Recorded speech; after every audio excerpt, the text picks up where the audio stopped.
Welcome to Introduction to Business 111 online offered by Harper College. My name is Dr. George Mochocki.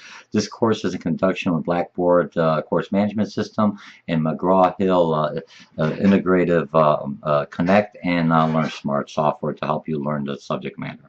Okay, this week, let me just go forward. This week, we're doing all right. You're doing good on your forums. You're doing good on your posting. You already know your Connect. You know that I upgrade your grades within the week. Remember, I'm trying to use a little more concepts and some of the vocabulary from your reading. This week, we only have one chapter. It's going to be on personal finance. I used to have the accounting and everything else go forward and personal finance at the end.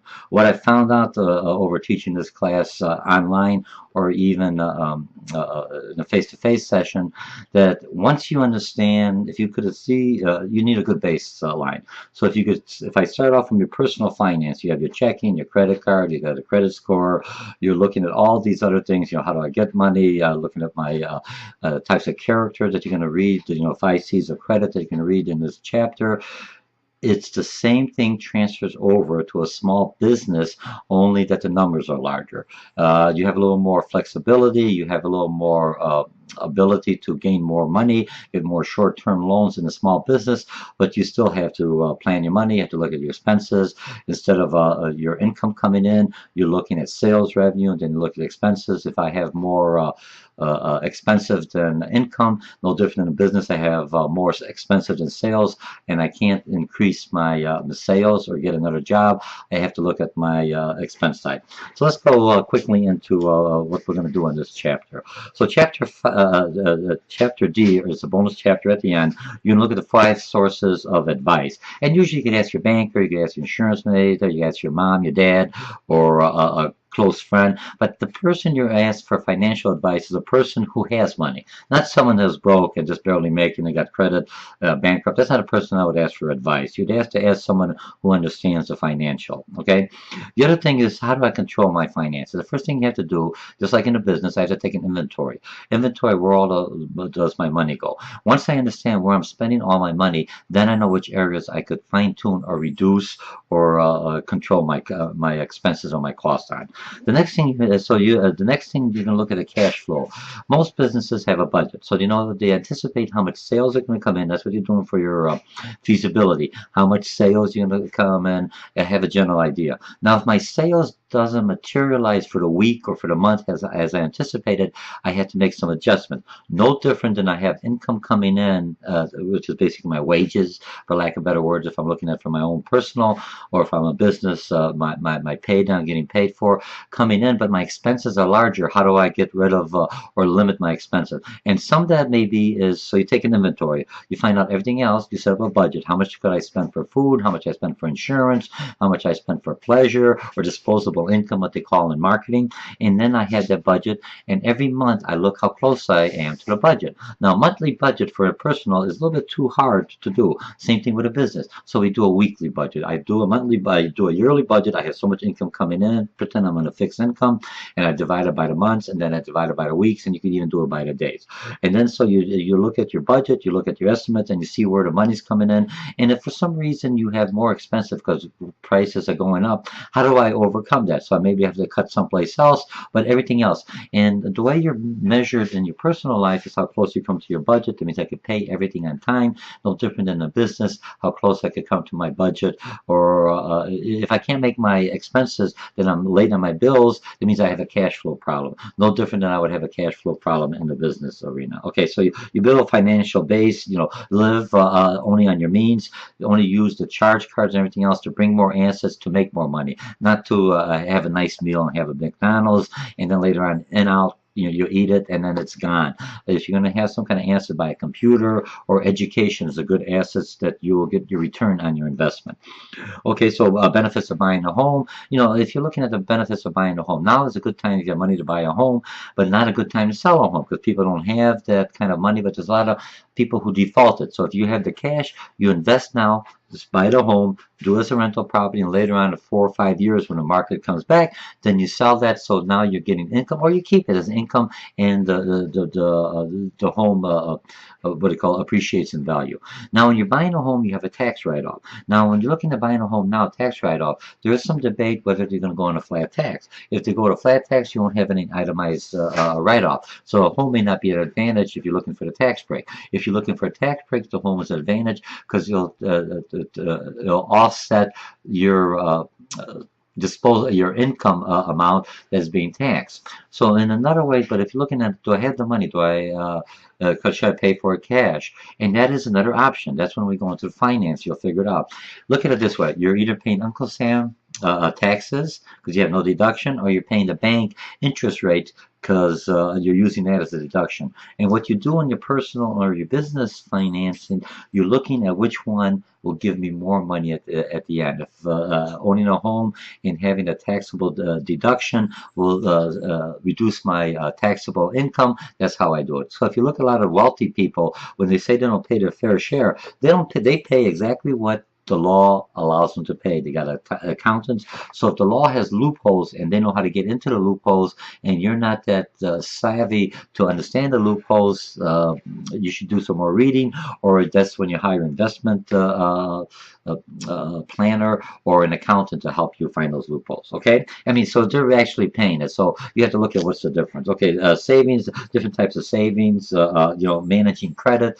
I'm not saying not to use credit. Credit is used in business all the time for short term, or to buy an asset to build on. Like credit, if you're buying a home, that you need that to buy this so you can build up your credit. Before you can buy a home, you have to buy a car on credit or some charge card to make sure that you're credit worthy. If you jump on the book and it says the 5 C's, they're looking, when you pay your bills on time, they're looking at the character, the capacity, how much you could own, looking at your capital, condition. Okay, 401 plans. Make sure you know a 401 plan. 401 plans is supposed to be an added to the regular retirement plan. That's where your employer matches it. Because we're more of a mobile type and things have changed, the 401 plan and is ending up being your only pension plan. It has its advantage. You don't have to stay with a company long. You could take the plan with you. The disadvantage is that you control the plan. And if you are not the one who knows how to hold your money, or you need your money and you keep on taking from your savings, then you're going to be like the grasshopper that's eating all its food now. And when winter comes, you have nothing to live on. It'll be like the ant that saves, and prepares for in the future. So that's what the 401. The only touch it is it has to be dire emergency. In the regular traditional pension plan, you could not touch it till you reach 62 or 65, whatever the pension plan is, no matter where you go. But that locked you in with the company. So you have some flexibility, but with that flexibility and that empowerment, for lack of better words, you've given up something. And you've given up them controlling the money, but now you have the control of the money. So now you have the accountability and responsibility to make sure you have that money when you're ready for retirement. I'm not looking about what Wall Street happened with a lot of the mutual funds, everything going down, but you're doing the best way to manage your risk. Okay, Social Security, my age, baby boomers, we will pay Social Security. Most of the younger people in this virtual classroom, you most likely you still have some kind of Social Security at the end. But here's where the issue with Social Security is ending up with a deficit. Social Security basically is like a big Ponzi scheme, for lack of better words. The younger people pay for the older people to pay for their benefits, and then when you get older, the next generation pays for yours.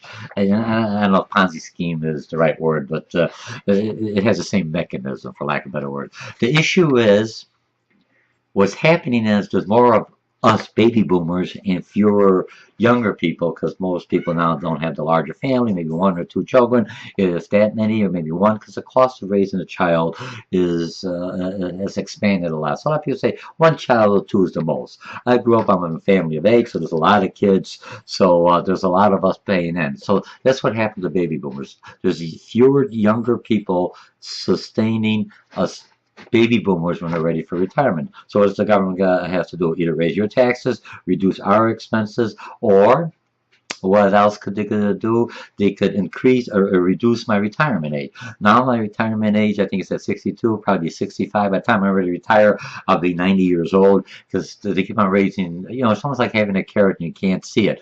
So if you're looking at you'll be paying into the system, or depending on the political arena, what happens is they're looking at, again, having you control your own Social Security. It means you could pick which options you want. That's down the road. Those have been in the system, as myself, as a baby boomer, we're locked in. So make sure you understand it, Social Security.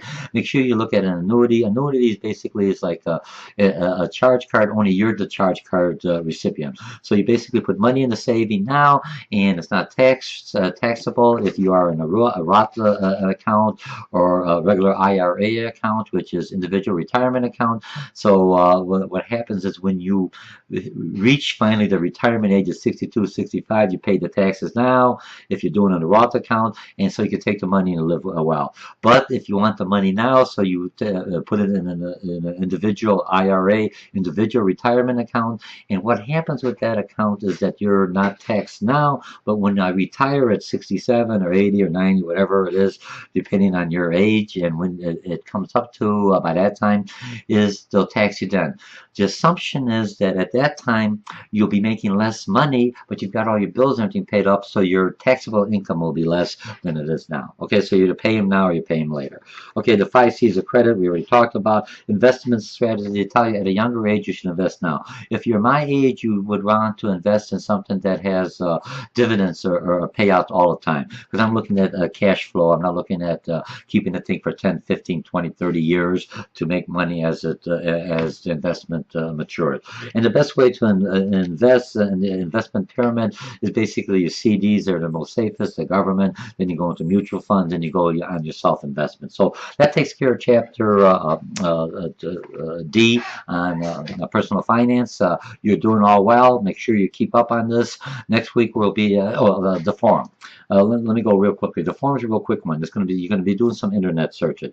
You're going to look to see what's a good credit score. How do I minimize my credit score? What are new rules for credit cards? What are student loans, and how do I pay back the student loans? What are the new rules and requirements for student loans? Because for investments, let's see. And I have a list of about 3 or 4 of them.